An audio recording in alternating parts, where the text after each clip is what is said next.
Hindi lang siya sinen ng mga disciples or what. No, but he an apostle of Christ Jesus by the will of God. It is the will of God for Paul to be an apostle, to be the mouthpiece of God. And then sending this letter to Colossae, meron na siyang authority. This is my authority. I am Paul. I am an apostle by the will of God. Grace and peace to you from God our Father. Let's read yung body ng letter. Colossians 1:3-8. This is Paul writing.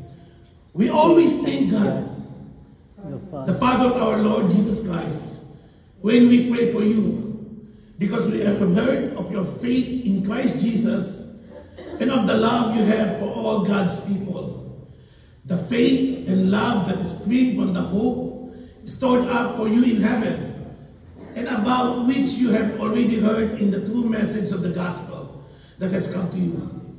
In the same way, the gospel is bearing fruit and growing throughout the whole world, just as it has been doing among you since the day you heard it and fully understood God's grace.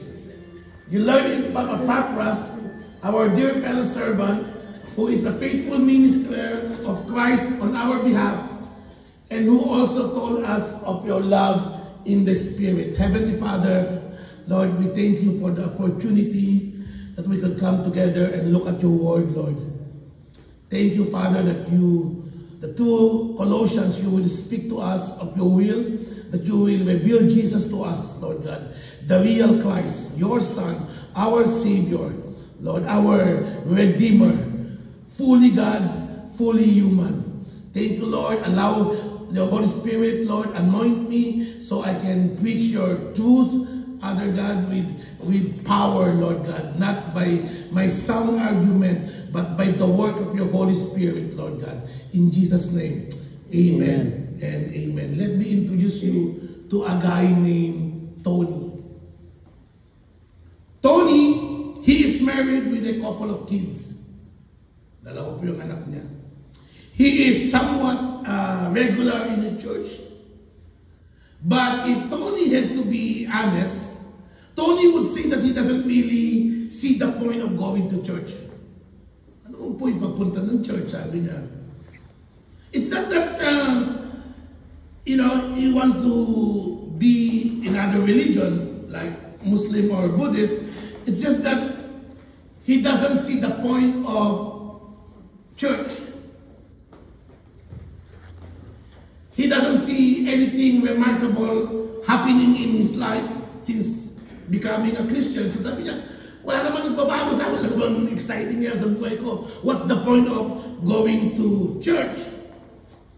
Yeah. Tony is excited about hiking, going to the mountain. He's excited about watching football or basketball. He's excited about being a dad. Right? But he doesn't see anything exciting about church. Do you know anyone like Tony? Excited sila sa madaming bagay. But when it comes to church, they don't find it exciting. No? Part of Tony's problem, is that he doesn't understand what we will study tonight. Tony doesn't understand that Christians, that we are the most privileged people imaginable. We are the most privileged, we Christians.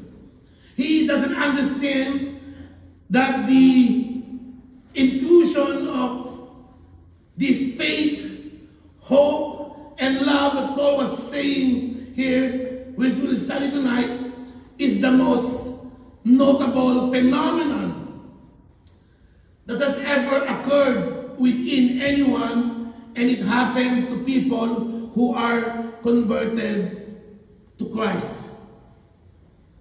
Hindi niya makita yung point of going to church. Hindi niya makita yung power ng hope, ng love, ng faith that happens inside of a believer. yung mga converted. Si Paul never got over that. He thanked God that he was part of it. He thanked God that these Colossians were part of it. But si Tony, na-miss niya yun. Hindi niya makita. Maybe si Tony, wala siyang faith, wala siyang hope, wala siyang love na kumikilos sa kanyang buhay. You see, mga kapatid, for us to be rooted in Christ, to be rooted in Christ, it begins with understanding the gospel. Pag hindi ho natin maunawaan ang mensahe ng gospel, ay wala po tayong pinagtatayuan na matibay. Maybe na-convert ka lang, pumunta ka lang sa church, iniyaya ka ni Tita Grace, sabi ka, punta ka pastor sa simbahan, mayroon kami pumunta ka lang, umupo ka, wala ka naman pakialam.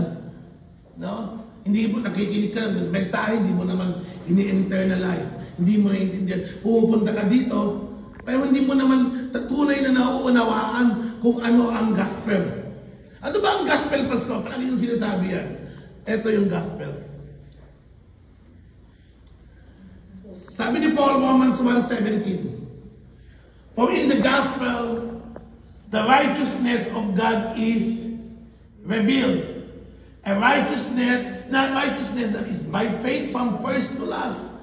Just as it is written, the righteous will live by faith. The gospel it's about Jesus Christ, about His death, about His life, about His resurrection. It's all about Jesus. So when I say, the gospel, it's the work of Christ to affect salvation. No? For in the gospel, the righteousness of God is revealed. Alam niyo po ba, yung Romans 1:17, si Father Martin Luther ng Germany, he was a priest. And he started to read Romans. Hindi siya makatulog, sabi niya, I cannot sleep at night. It keeps bothering me because what I know is that ang righteousness kasi kay Luther at that time is that if you do something good, God will reward you. If you do something bad, God will punish you. Ganun yung kanyang understanding. So, para siya yung mga Hudyo din noon. Alam niya yung tama, alam niya yung ano yung dapat hindi na dapat gawin. But sabi niya, every day that I live, there is something bothering me. Sabi ni Martin Luther, I cannot measure up.